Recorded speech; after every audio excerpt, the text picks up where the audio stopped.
good morning all student. Chapter 6 जो the girl magic lakhs magic eyes जो third part है, मतलब रेयर जो चैप्टर बाकी है वो मैं एक्सप्लेन कर रही हूँ. Please listen carefully. Her mother ran out of the room and woke up her father and Devi ran to the telephone and called her friend Riya. उसकी मम्मा ने जब ये सब देखा तो वो दौड़ी उसके देवी के फादर के पास और देवी फ़ोन कर रही थी अपनी फ्रेंड रिया को. देवी ने बोला रिया को, I have got magic eyes. Riya couldn't understand anything and she said, magic eyes? What do you mean? Devi said, please come to my house immediately. Let's walk to school together and I will show you.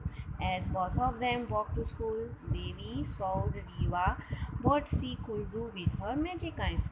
देवी ने जब रिया को phone करके बोला कि मुझे magic ice मिली है, तो रिया तो कुछ समझ में ही नहीं पा रही थी. फिर देवी ने बोला कि तू मेरे घर आ जा, फिर हम स्कूल पे जाएंगे, तब मैं सारी बातें बताऊंगी. मैजिक आइस मुझे मिली है, उसकी सारी कहानी तुझे बताऊंगी. Now they were very excited by the time and they reach the school. वो दोनों स्कूल पहुँचे and the teacher came in and started writing the topic of the day on the blackboard. School पे जाके जब वो दोनों classroom में बैठे तो टीचर ब्लैक बोर्ड पे कुछ लिख रही थी. And Riya saw a tool sitting in front of her making a paper rocket and throwing it at a boy in the first row. तो रिया के फ्रंट यानी रिया के आगे अतुल नाम का लड़का बैठा था. वो पेपर रॉकेट बना रहा था और उसने अपने फर्स्ट रो पे यानी पहली बेंच पे जो उसका फ्रेंड था उसको रॉकेट उसकी तरफ फेंका. Now Riya nudged and Devi, who just looked at the rocket and said, please come to Atul.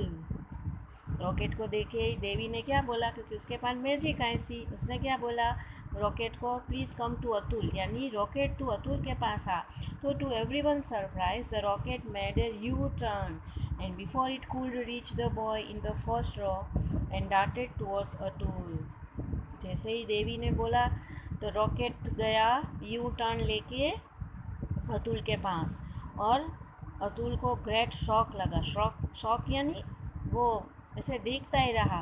And he tried to duck but the rocket hit him on the forehead. और rocket तुरंत उसकी forehead पे टकराया. And the teacher turn back and said, Atul, how many times I have warned you not to play mischief in class. Rocket जाके कहाँ गिरा, forehead पे टकराया. और जैसे ही टीचर ने पीछे मुड़ के देखा तो वो चिल्लाई कि अतुल, तुझे कितनी बार मैंने वार्निंग दी कि क्लास में मिसबिहेव मत करो, ठीक से प्रॉपर बैठो. तो this time I am going to punish you. Write a 1-page report about the incident and make a presentation in the assembly tomorrow. Teacher ने क्या बोला अतुल को कि मैं तुझे आज पनिशमेंट दूंगी, तूने आज भी मस्ती की, रॉकेट के साथ खेला, मिसचिफ किया क्लास में, तुझे मैं एक पूरा पेज रिपोर्ट दूंगी, तुझे इंसिडेंट लिखनी है, प्रेजेंटेशन बनाना और असेंबली में तुझे सब बोलना है. Atul said, oh no. Riya and Devi giggled hiding behind this notebook. ये सुन के ही अतुल ने बोला नो, ओह नो. और रिया और देवी गिगल कर रही थी. गिगल यानी स्लाइटली स्माइल करना. और नोटबुक के पीछे हाइड हो गई. हाइड यानी छुप गई, अपना मुंह छिपाया. And during lunch time they sat under a tree in the school playground and open their lunch box. और जब दोपहर को लंच टाइम हुआ तब दोनों ने अपने लंच बॉक्स खोल के दोनों एक साथ खाने लगे. Now suddenly Devi heard some strange sound near her and she looked around and founded a couple of baby birds. तभी देवी ने एक आवाज़ सुनी वहाँ पे, और वहाँ पे एक बेबी बर्ड्स थे, उसकी आवाज़ आ रही थी. And they were bulbuls which had fallen from their nest. वो सारे अपने नेस्ट से गिर गए. Now Devi gently lift them with her eyes and said, go back to your nest. Devi ने जब ये नज़ारा देखा कि सारे बर्ड नीचे गिर रहे हैं तो उसने क्या बोला, go back to your nest, अपने नेस्ट में वापस चले जाओ. And the bird safely landed in their nest and their mother cheeped happily and hugged them. जैसे ही देवी ने बोला तो सारे बर्ड नेस्ट में चले गए और उसकी मम्मा उसको हैप्पीली देख रही थी, चीर्प्ड कर रही थी और हग कर रही थी. And on the way home Devi saw the strange man again and he came straight to Devi and said, dear child, I gave you magic eyes, you have not misused them. जब वो देवी घर पे गई जब school में से छुट्टी हो गई तो घर पे गई, तभी उसको वापस वो अननोन पर्सन देखने को मिला और देवी को देख के खुश हो गया और बोला कि देवी, मैंने तुझे मैजिक आइज़ दी लेकिन तूने उसका मिसयूज़ नहीं किया, मैं बहुत हैप्पी हूँ। You have use them for good purpose, तूने अच्छी गुड पर्पस यानी अच्छे काम के लिए मैजिक आइज़ यूज़ की है। So I am happy with you and I want to give you one more bun. वो अननोन पर्सन ने क्या बोला कि मैं तुझे एक और अच्छी चीज़ देना चाहता हूँ क्योंकि मैं हैप्पी हूँ तुझसे। तो what would you like to have, Devi ने बोला आप मुझे क्या देना चाहते हो और आपके पास क्या है। And whatever you want to give please give it to my friend Riya. Devi ने क्या बोला पता है, उसने बोला कि आपके पास क्या है और आप मुझे अब क्या देना चाहते हो, तो प्लीज़ आप मेरी फ्रेंड है ना रिया, उसको दो।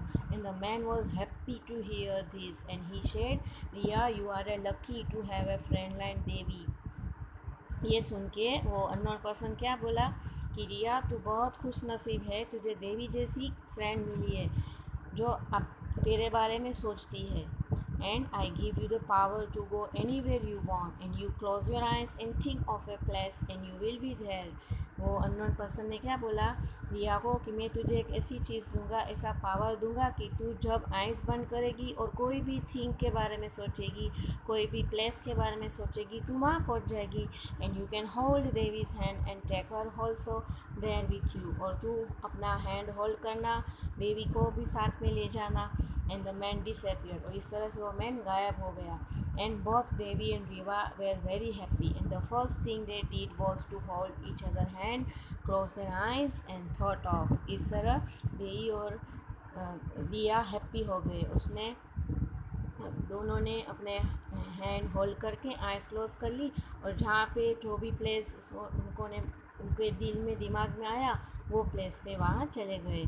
तो इस कहानी का कहने का मतलब ये है, इसमें आपको जो स्टोरी है इसमें कि अननोन पर्सन से बात नहीं करते, तो हमेशा अननोन पर्सन बुरे नहीं होते।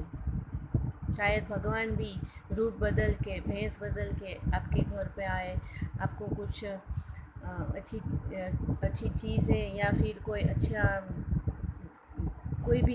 भी चीज़ वो दुआ के रूप में भी हो सकती है, प्रेयर के रूप में भी हो सकती है। तो ये अननोन पर्सन बहुत अच्छा था जिसने देवी को तो अच्छी चीज़ दी थी मैजिक आइज़, लेकिन उसकी फ्रेंड को भी, रिया को, एक ऐसी पावर दी थी कि वो आइज़ क्लोज करके जो भी प्लेस या थिंग के बारे में सोचे तो वहाँ पहुँच जाती थी। ओके, तो हमेशा अननोन पर्सन बुरे होते हैं ऐसा नहीं होता। भगवान भी रूप बदल के, भेष बदल के हमारे सामने कभी कभार आ ही जाते हैं। Okay, thank you.